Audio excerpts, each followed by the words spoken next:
So innovation in education is still a very new thing. Where do Yep. you see the most high leverage or high impact areas to be innovating within moving forward? Like, what are the biggest opportunities on the table? I mean, there are so many. I'm going to pluck a couple at random. So one is, I think, a major opportunity is to take a framework like Montessori. This is basically what we're doing, and this gets to a question you asked me a million years ago. Take a framework like Montessori, which is, I think, like profound in its principles, and like just like cuts to the center and gets at new things and shows us a new way forward, and keep taking it forward, keep updating it. And unfortunately, this hasn't been done that much by great Montessori educators, and so Montessori education is kind of in stasis. Montessori died in 1952 or something like that, and I mean, when I first came into Montessori, I was reviewing somebody's elementary album that they made, their elementary curriculum that they learned in Bergamo from people who were like one generation away removed from Maria Montessori, and they were learning the real deal, the rigorous Montessorian stuff. And it had like the wrong explanation in it for how mountains form. I mean, now we know that mountains form through plate tectonics, like plates kind of push other plates up, and that's how most mountains form. There's also volcanic processes, but like that wasn't widely accepted until the 1950s. Oh, Maria Montessori didn't live that long, so that's not. So there's just kind of like basic curricular updating, but there's even in early childhood, there's stuff like practical life is really big in Montessori, like teach kids how to like. You could teach them how to sew, that's great, but like teach them how to like replace batteries.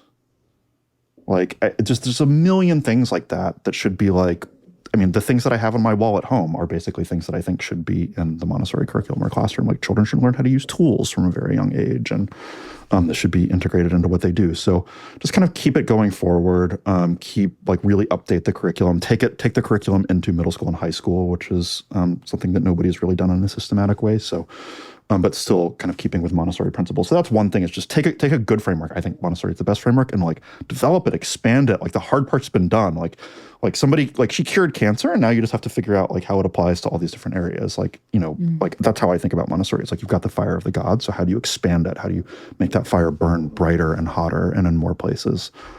But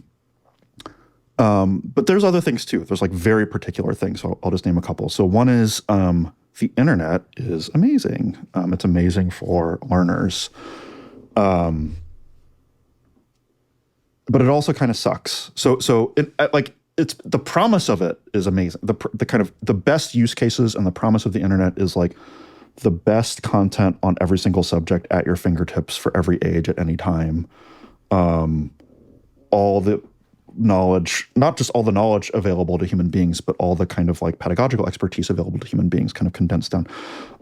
In practice, it's not that easy to find great educational content. Like if you just kind of start to search for things on YouTube, like most of what you come up with at first is going to suck. It takes a lot of work to curate that down to something truly good. And then even insofar as it is truly good, most people don't know about it. It's hard to convince people and educate people that like that this is the best way. Second, children can't use it. So teenagers can use it, and 10-year-olds can use it. Can 8-year-olds use it? It's not that easy for 8-year-olds to use the internet, especially if you're like, if you're like really having them use it independently to learn. Like if they just kind of search for random things, like what are they going to come up with? Are they going to be able to adjudicate what's a good source and what's a bad source? What about 6-year-olds? 6-year-olds can read, they can write, they can type. Can they use the internet? Like it's not that easy. So there's this whole kind of making the internet more pedagogically pure and accessible, like kind of what's there.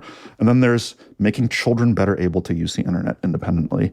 And there are some people working on the former problem, kind of bringing the best of the internet to children. Very few people, I know a tiny number of people, are working on the problem of like, how do you on-ramp like 4 to 8-year-olds onto the internet? And nobody wants to touch that problem. It's a very hard problem. It's fraught with all sorts of cultural risk and legal risk. And I mean, the first person to like release a product on this is going to have to worry about whitelisting and filtration and all sorts of things like this. So, but I think it's a crucial one. Like, I mean, imagine how good it would be to solve that problem. And you can like give a 4-year-old an iPad and like a huge amount of what they can learn. It's quality learning. It's not crap.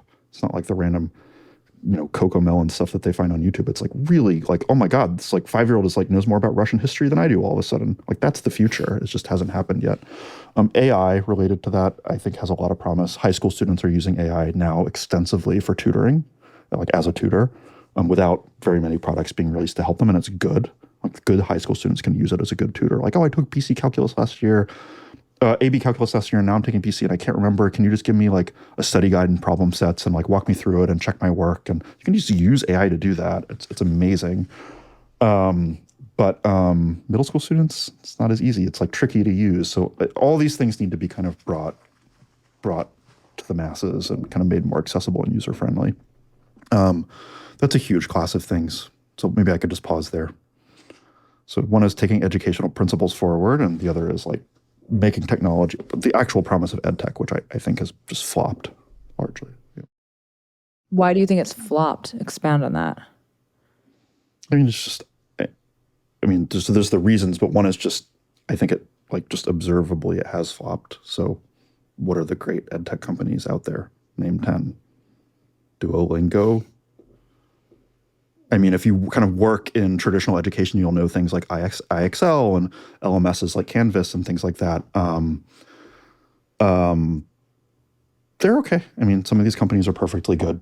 Like I don't want to knock Duolingo or IXL, but like the idea that the internet and technology have revolutionized learning and made it more personalized and individualized and put everything like it.